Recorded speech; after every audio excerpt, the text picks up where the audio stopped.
Hello, and welcome to another episode of Mindset Over Matter. I'm your host, Gabby Gooding, and today I am really excited to have Kelly Mohr join me to dive into the topics of health and fitness and living a blissful life, all while keeping your mindset in mind. So welcome, Kelly. Thanks so much for joining. Thank you. Thanks so much for having me. My pleasure. So just to start us off, I would love it if you could give us a little bit of background about you and how you got to be doing the awesome work that you're doing today. Yeah, absolutely. So this has been a lifelong journey for me. I have been into health and wellness and self-care for decades. I grew up with a dad who was very much into fitness, and so it was something I just always saw. Got my degree in nutrition, all the while though working in corporate America and doing the 9 to 5 quote unquote grind. Something never really jived with me. During that time, I started my own bar fitness studio for a short period of time because it's just was always pulling me.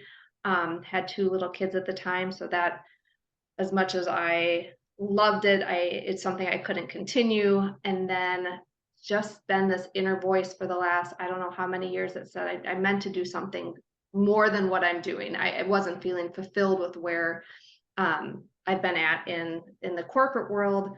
So I started my coaching business in the last year called Blissfully Whole with Kelly, helping women who feel overwhelmed in life really get clear on what they want, work through that overwhelm so they can start living their blissfully whole life.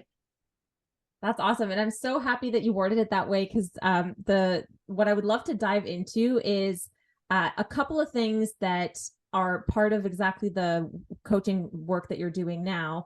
And so what I'd love to focus on is one, this idea of being overwhelmed in life and helping women get clear on what they want. That's one idea. And then something else I've heard you talk about as well in the past is watching the people that you work with discover strengths that they didn't know they had. And I'm so fascinated by both of these ideas. So let's start with the first. This idea of overwhelm. I'm sorry if I get too excited, but I'm so passionate about this as well. It's Yes. so funny. So my first question is like, why do you think that we overwhelm ourselves to begin with? Like, where does that come from in general, or maybe for women specifically, since you work with them? Yeah, and I love how you phrase that, like how we kind of let ourselves get overwhelmed because it really is something that we have full control over. And I think a lot of that goes with boundaries and upbringing and how we're raised to, you know, and this isn't specific to women, but that's primarily who I work with, is really become people pleasers. And with that, it gets to be we have a hard time saying no. And when we don't have boundaries, we take on more and more and more, thinking we should be doing everything for everybody. We lose sight of ourselves and we end up getting stressed out. We can't concentrate. We physical, health issues can manifest. And I think I believe it stems from just not really being taught how to have boundaries and how to put ourselves first so we can better serve others. Right. Yeah, and I love that because I think that a lot of women have this idea that they have to be selfless and, like you said, putting others before themselves. Yeah. And because they care, and it always comes from a great place. It comes from a place of care for the people that are in their life that they love. But something that I heard once or read once was that we don't tend to think about this way right off the bat, but the people that are in your life that love you and that you love, like your closest family, your closest friends, they want you to be well and they want you to be healthy. And so, and they probably want you around for a long time. Yep. So Yep. really, although we don't think about it this way, one of the best things that we can do for them so that they don't go around worrying about us and our health and our well-being and our longevity and all these things is actually taking care of ourselves, right? It kind of gives them, it takes the load off of their shoulders and their minds of, hey, is she going to be okay? Yeah, because I'm actually taking care of myself. And of course, we've heard the cliche, you can't pour from an empty cup, which I Yep. love saying anyway, because it is just so true. But that was a mindset shift that I remember having when I read that. So you're absolutely right. And I think there's really, there's a negative connotation with the word selfish. And I want to turn that around, because selfish isn't a bad thing if you're doing it from a good place and a good intent. And it's, but it's so ingrained in us, like, oh, you can't be selfish and put others before yourself. And I think serving people is necessary, and it's amazing gift to others and yourself, but you can't do it. I tell people, your cup not only needs to be full, it needs to be overflowing, and you give from the overflow, Right. because you're filling your cup up, and being at a full cup is for you. So then you can serve. Right. Yeah, exactly. And another thing I heard once before is that which I think is a great message for women, especially, is that you can do anything, but you can't do everything. Yes. Which I love, because I think that, we are very motivated to do a lot, but everything that we say yes to, we're also saying no to something else at the same time. It's another realization that I've had. So if I say yes to taking on an extra task, then maybe that doesn't mean that I'm saying no to myself, because I do have the capacity. But once I start saying yes to those things when I don't have capacity, now I'm starting to say no to my well-being, right? And Yeah. my mental health and physical health and all these things. So Well, and I wonder, can we really do everything well and how it should be done? At a yeah. certain point, you can do quote unquote everything, but at what expense? And are we doing it in the manner that it really should be done? Right. I think we have a hard time. I think people in general have a hard time delegating, have a hard time saying no. And all those are really gifts to other people, because one, it allows other people to fill in and do things. But Mm. you're also like, I'm probably not the best for this at this time. Right. Find somebody who is. So things can get done in a way that they're meant to do. And no is actually a really, really healthy thing to say.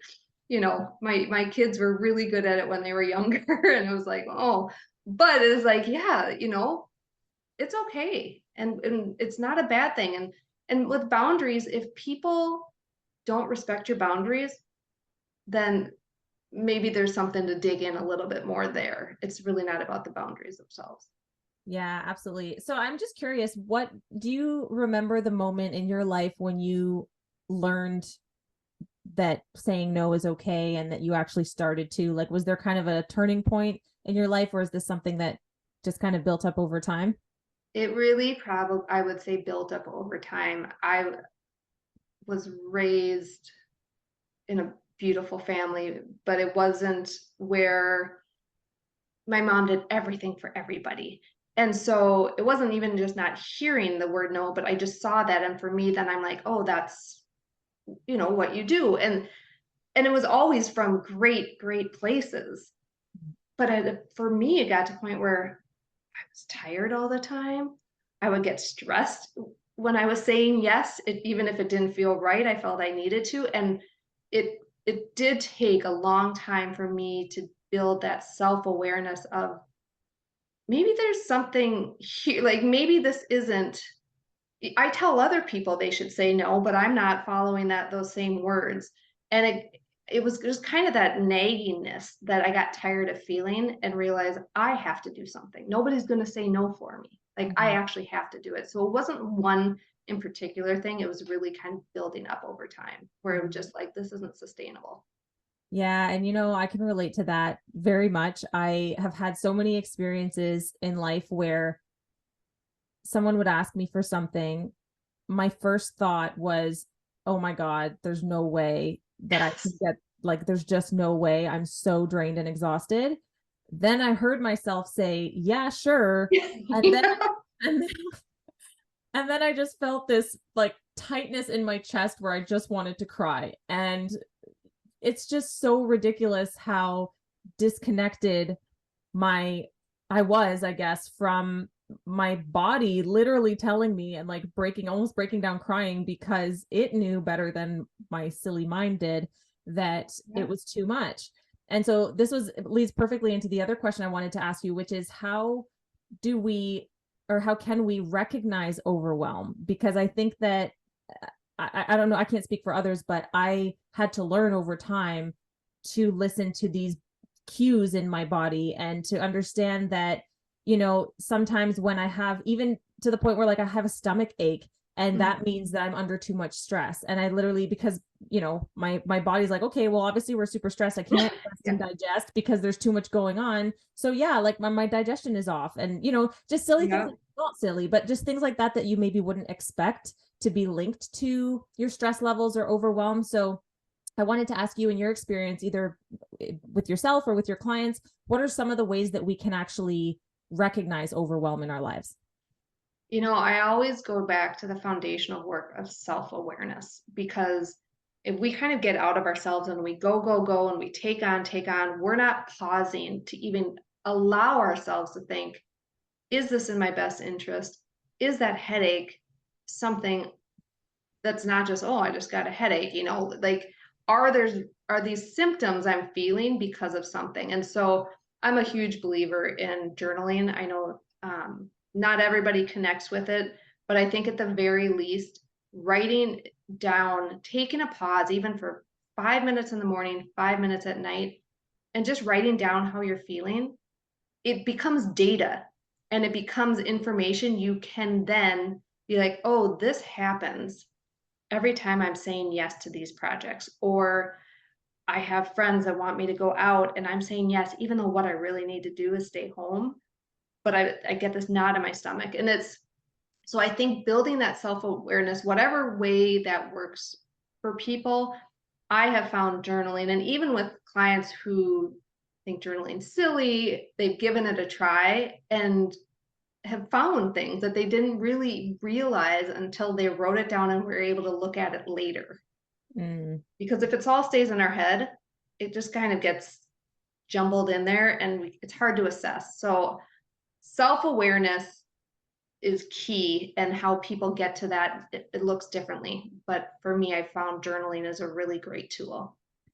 Yeah, absolutely. And the other part with journaling, and I'm one of the I'm one of the project people who know that journaling helps, and when I do it I feel good, but I don't always do it enough. Mm-hmm. Um but one thing that I found with journaling that's also helpful is, when I'm just walking around and going about my day, I feel like my mind, some days, not always, but some days it feels like it's going to explode. Like there's just so much going on up there and it's all just chaotic and I don't even know how to feel or where to start. Mm-hmm. And just the act of writing down, yes, how I'm feeling, that's one part of it. I think that's very important. But then also even just trying to dump out everything that's in my brain can give it me a lot of clarity. And it's interesting that once you start writing, it just kind of keeps going, like on the feelings side, especially, Oh yeah. where I just think to myself, well, I don't know, I'm feeling normal. Like I don't have anything to say. But then when so I've learned to force myself to just write down, okay, I'm feeling normal. And then all of a sudden there's a comma and then it says, but maybe I'm not because there's this, But this and this that's bothering me. Right. So, and then it just all kind of comes out, which just goes to show that it's not always conscious, right? For us, that exactly what it is that we're going through or what we're feeling. And getting that kind of clarity from writing it down again is a data point, because it's almost like you said, it's almost like it comes from an unconscious place. Sometimes I go back and read what I wrote and I don't even recognize that it was me that wrote that, but then I yeah. know that it was. So then I can say, well, okay, now I'm looking at it, and so I can use this as information to help guide my next choices that I'm going to make, right? Oh, absolutely. And I think, and if people have a hard time even getting started journaling, and there's hundreds of prompts online, having a question that you can answer. Because Yeah. I think sometimes it's a hard just starting with that first word of Yeah. like, what should I write and how should it look? And is this right or wrong? And there are no rules in journaling. There is no right or wrong. But I think sometimes, what worked well today, or what do I want from today? Just something to get people started Right. is a great tool. Just having one kind of journal prompt, because to your point, oh my gosh, you can just like all over the pages. Like once it starts going, it flows sometimes. Yeah. which is good. That's great Yeah. news. It's a matter of starting, which is good. And then the other part of it too, which we've mentioned a couple times, but I just want to highlight is learning to listen to our body's cues, right? So a couple of times already you've talked about feeling a knot in your stomach, or listening to your inner voice, or even I'm starting to realize that your body holds tension in different areas under different circumstances, and you may not even realize it because cognitively you're occupied with whatever it is you're doing. Yeah. But again, to my example is a little bit extreme, but when I said yes to something, my chest tightened up, or maybe when I'm engaging in a certain task, my like fists are clenched, or my shoulders tighten up or something.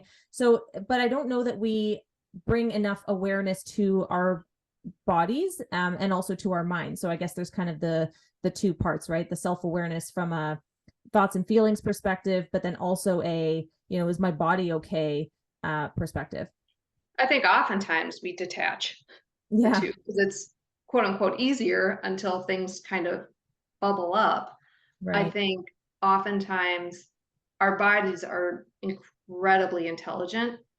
We just haven't been taught how to tap into it. And, there's, and I want to kind of clarify, there's a difference between, because often I talk about getting out of your comfort zone and it's going to feel uncomfortable and there's going to be nervousness. That's one thing. And Right. that's actually a good thing, I think, because that creates growth. But there's just like, I get that in my chest. I get a tightness in my chest. I get just like this knot. And then it's not a knot of like, oh, this is getting comfortable, but it's like this rock kind of. And I ignored it for years because I'd be like, oh, that's, it's just how I feel or whatever it is. But the more studying I did and the more research I did and the more kind of research on myself I did, Mm. realized those are 100% signs that something isn't aligned with me. Right. And if we can, the sooner we can start learning that, kind of the easier some decisions actually become. Right.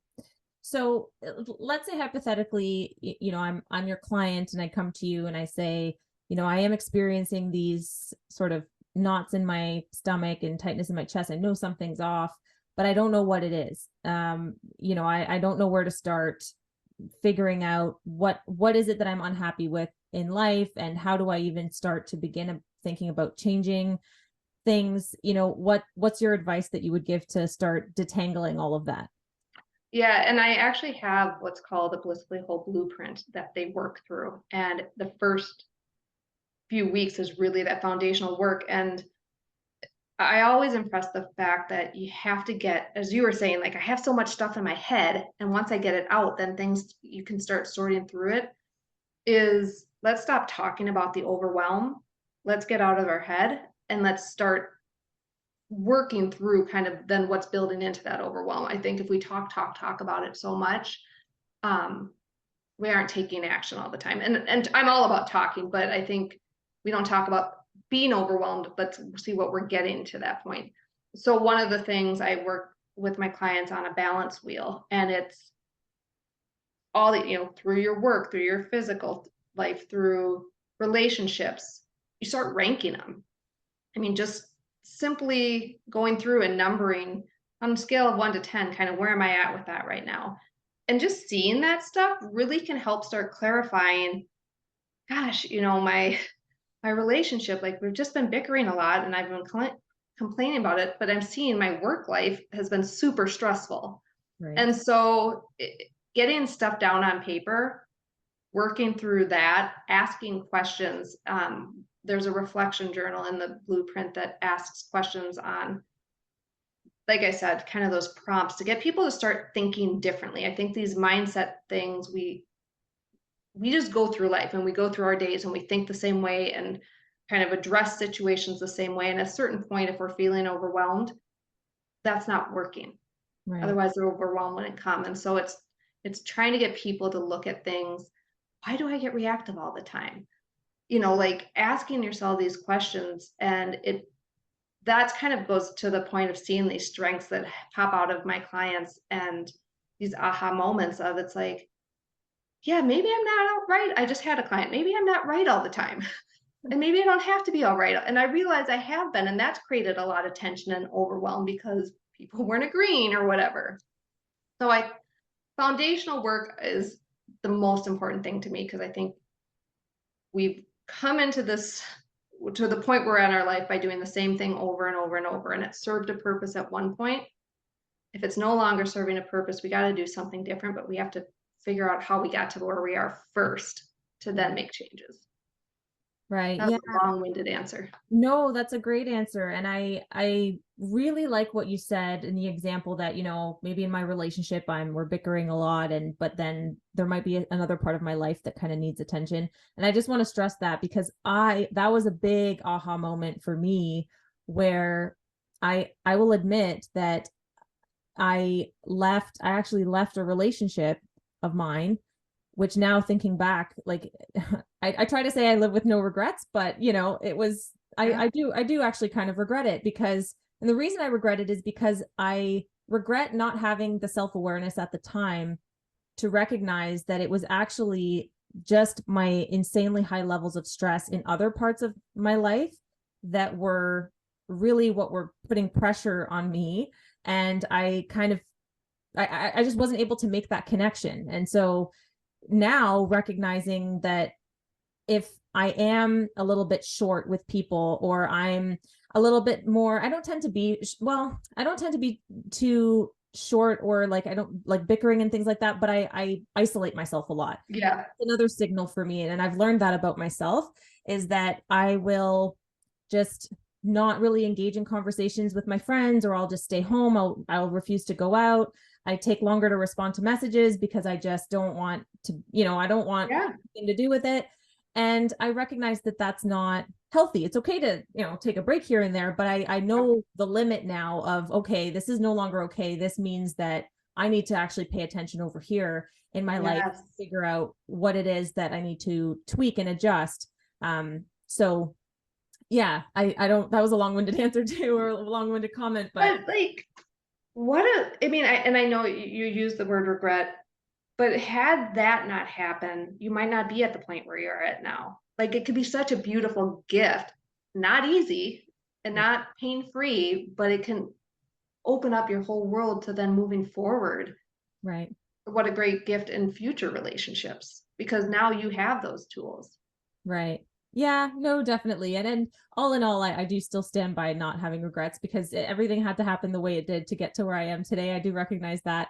But I almost wish that I could help others recognize those signals in themselves better. But I think it's different for everybody. And I think the best and only thing that we can do, unless you have any other suggestions, is just to share all the different examples that we come across, because you never know who's going to be listening and may say, that's exactly what happens to me. I had no idea that that would be related to this, Yeah, but that makes perfect sense for me.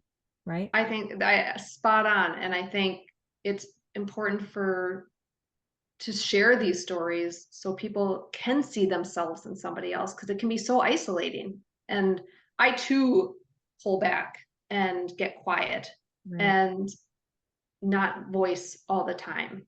And it can feel very, really lonely.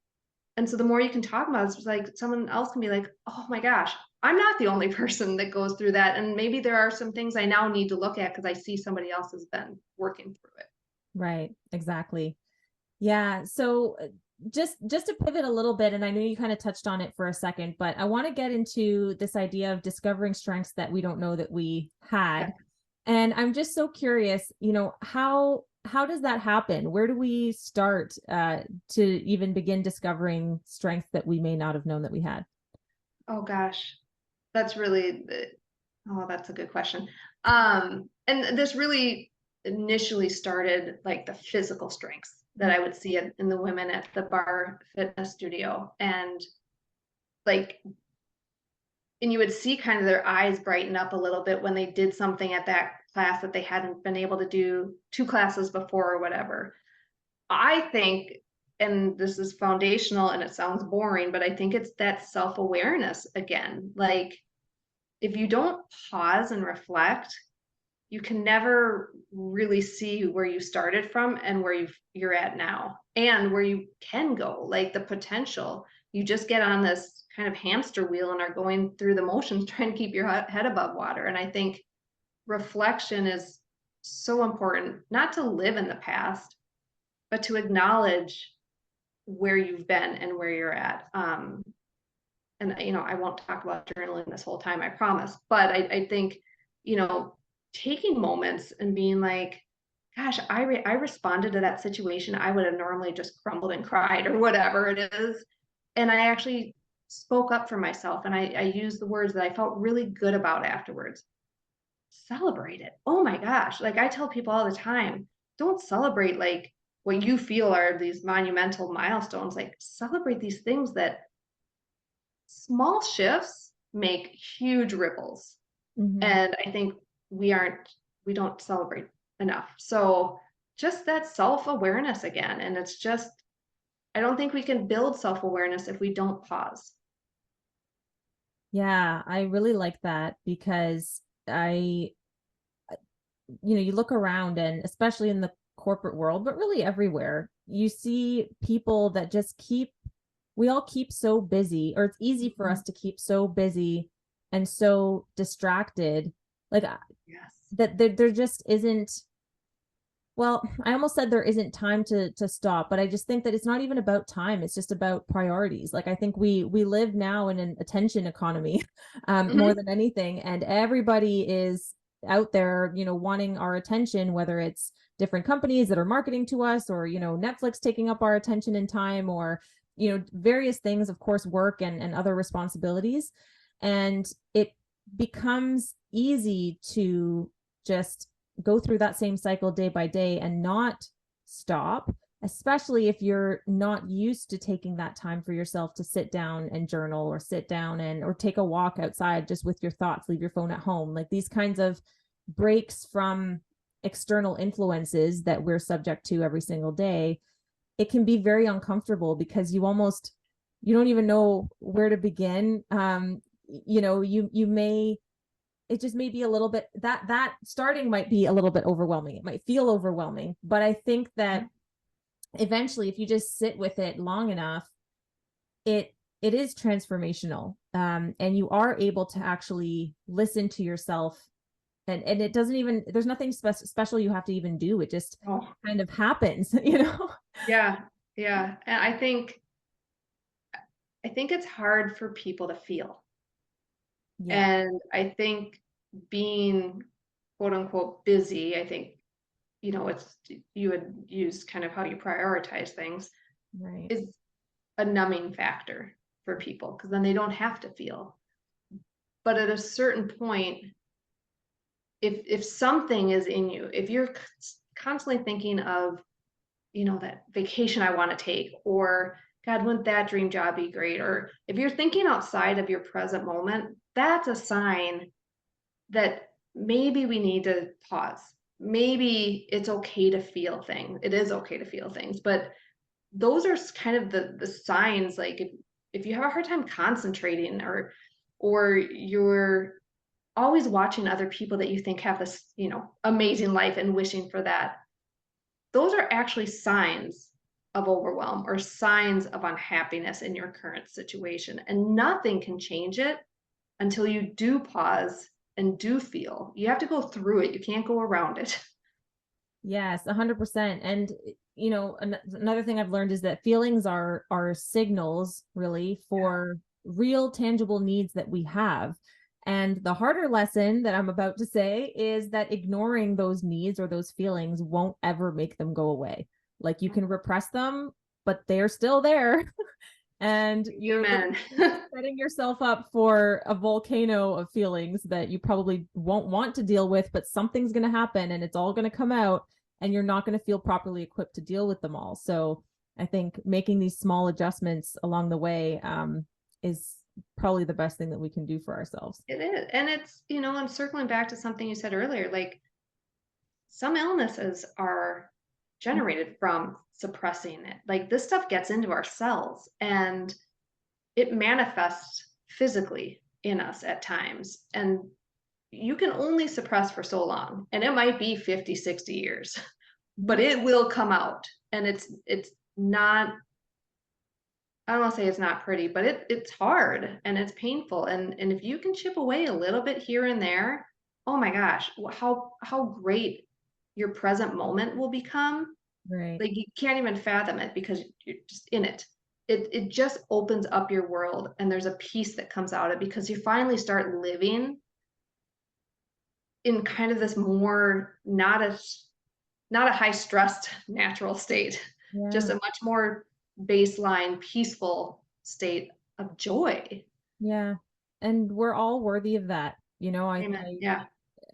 I think a lot of people might hear that and say, yeah, but that sounds great, but that could never be me. And if you actually dig deep as to where that comes from, it's just it's a belief that exists Hmm. in us that life has to be hard, work has to Yeah. be difficult.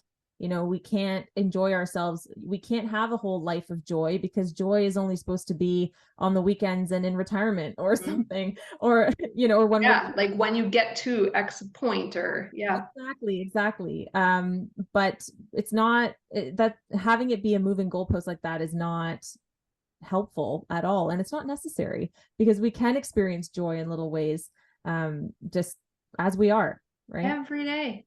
Every Every day I tell people, just Yeah, find one thing that brings you joy, just do it. just do it. Because it doesn't have to be big. It can be going for a walk in nature. It Mhm. can be reading like that really great book that pulls you in. I mean, it doesn't have to be, it just needs to be purely feeling good. Right. And the Yeah. more you can build those things in, it shifts. It really does shift your perspective on things. Right. 100%. Well, it's great that the world has people like you doing the type of work Oh, that you're doing. And it makes me realize how much of a need there really is, and I think there may always be, for having this type of coaching. And I kind of came up with two reasons why that's true, and feel free to add on any thoughts that you have. But yeah. first, I think there's so much benefit to having someone else provide perspective and that coaching, because it's incredibly difficult to coach yourself. Like Yep. you are one person, you are always going to have the biases, right? And the filter through which your life that you've experienced life and that you'll see your own life through. Yeah. And so it's really hard to provide yourself a new perspective without having somebody else to help you out. And the other part of it is, I guess in my experience anyway, I don't think we're ever taught to really understand our body and our mind and how to listen to ourselves and trust our intuition, because it seems intangible compared to the cognitive, like write down a pros and cons list and make your decision. No, maybe there's five cons and only one pro, but if that pro is big enough because it means that, let's say I'm choosing a career type, that career is really in line with my values, but the cons are something like, okay, well, I may have to go back to school for 1 year, or I may have to move cities, or I may, there may be some disruption to my life. It's still worthwhile, right? And the pros and cons is not, you can't pro and con yourself out of that or into a super fulfilled life. No, absolutely. And I think it's also important, like, coaches have coaches Yeah. for that exact same reason that you said. Like, we all need, we need to learn from each other. Like, I learn from my clients every day. Like, they have different perspectives that I might not have thought of. Right. So, and the beauty, I do have a coach, and the beauty of a coach also is they help pull out of you what you already have in you, because you have everything you need already inside of you. You just haven't tapped into it, or you've forgotten about it. Right. It helps that shifting your mindset a little bit and being like, oh, yeah, this is what maybe I should do, because that would align. Because I couldn't tell people what to do, but if it doesn't align with them, Right. like that's pointless then. And so a coach isn't really there to tell you, but it's to help you think about things a little differently, give you tools that might align with you. And if they don't, let's try some different tools. Right. I think we all, I love being a learner, and I want to for the rest of my life being a learner, have a learner mindset. So I think we all are students of Right. each other. And I think coaching just kind of helps give those perspectives a little bit and Yeah, get you out of your mindset for a bit. absolutely. Yeah, well, I think that's the perfect way to transition into my final question, which was going to be, where can people go to learn more about you and your work that you do if they wanted to check you out? Yes, thank you. So I'm on Instagram, I'm on Facebook, Blissfully Whole with Kelly. That's my website as well, blissfullyWholewithKelly.com. I almost daily, most days, I don't do every single day, but most days it's inspiration, it's tips, just simple things that people can do daily to help kind of shift things around. I have a free Blissfully Whole starter kit that is 5 steps to go from overwhelm to kind of stepping into your life, starting your journey. And as I mentioned earlier, I have launched my Blissfully Whole Blueprint, which is an 8-week do-it-yourself workbook of full of worksheets and information to help people start doing their own thing. Like let's figure out what we want to do, not what we think other people want us to do. Awesome. I love it. Well, thank you so much, Kelly, for joining me for this conversation. Always such a pleasure. Thank you always to our listeners as well for your time and attention. Please make sure to check us both out online and subscribe to Mindset Over Matter so you don't miss more amazing episodes like the one that we had today with Kelly. So, Kelly, thank you so much once again and take care. Thank you.